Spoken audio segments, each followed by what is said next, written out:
Assalamualaikum warahmatullahi wabarakatuh. Hari ini kita akan membahas modul 3 yaitu tentang identifikasi alkaloid. Sebelumnya, hai, perkenalkan nama saya Dinda Kansa Sundara, mahasiswi Universitas Buana Perjuangan Karawang, program studi S1 Farmasi dari kelas FM18A. Sebelumnya, kita akan membahas tentang alkaloid. Jadi, alkaloid ini merupakan suatu kelompok senyawa metabolit sekunder pada tanaman yang mempunyai sifat alkali dalam kurung basa. Nah, alkaloid ini dalam kimia adalah senyawa organik siklik yang mengandung unsur N. Berdasarkan sifat alkalinya, alkaloid dapat membentuk garam dengan asam. Oleh karena itu, beberapa senyawa golongan alkaloida tersedia dalam bentuk garam alkaloid, terutama sebagai garam alkaloid hidroksida, piridoksin, dan hidroksida. Nah, sifat alkali ini dimungkinkan karena secara kimia alkaloid adalah senyawa organik yang mengandung nitrogen baik satu atau lebih dalam bentuk amina primer, sekunder, maupun tersier.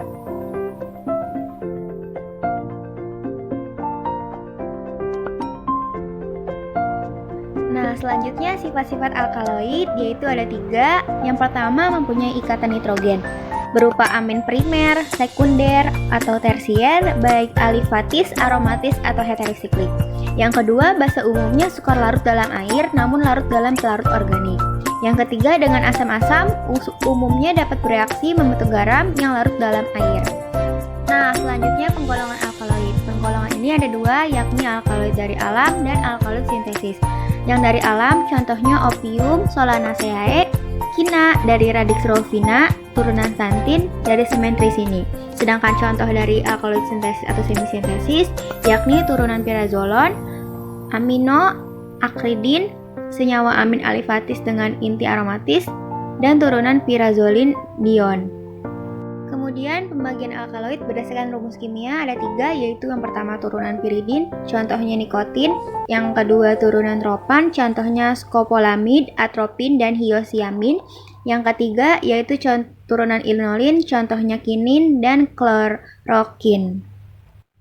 Selanjutnya cara isolasi alkaloid dan senyawa nitrogen basa. Yang pertama prinsipnya pemisahannya yaitu berdasarkan kelarutan zat di dalam air atau dalam pelarut organik yang tidak dapat bercampur dengan air. Dalam bentuk garam, suatu zat lebih mudah larut dalam air, sedangkan dalam bentuk basa atau asam lebih mudah larut dalam pelarut organik. Selanjutnya cara kerjanya. Bagaimana sih cara kerjanya? Yaitu pertama-tama sampelnya dibasahkan dengan amonia, kemudian dikocok dengan larutan CHCl3, kemudian ambil lapisan CHCl3, kemudian diuapkan.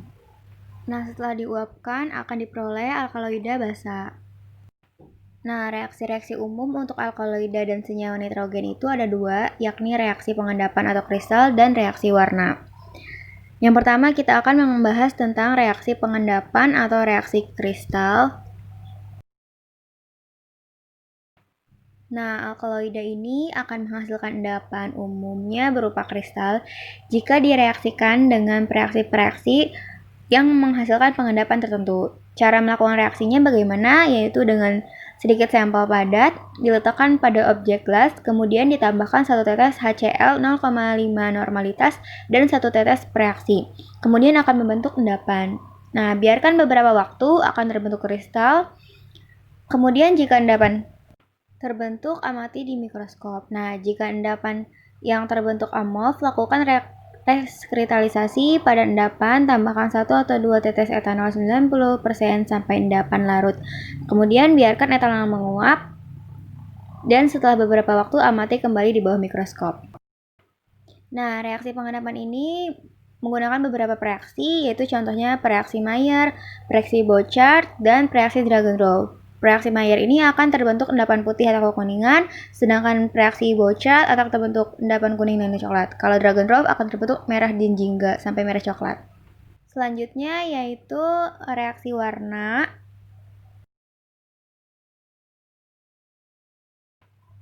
Nah, reaksi warna ini digunakan untuk alkaloida yang umumnya didasarkan pada gugus fungsi yang terdapat pada senyawa-senyawa tersebut.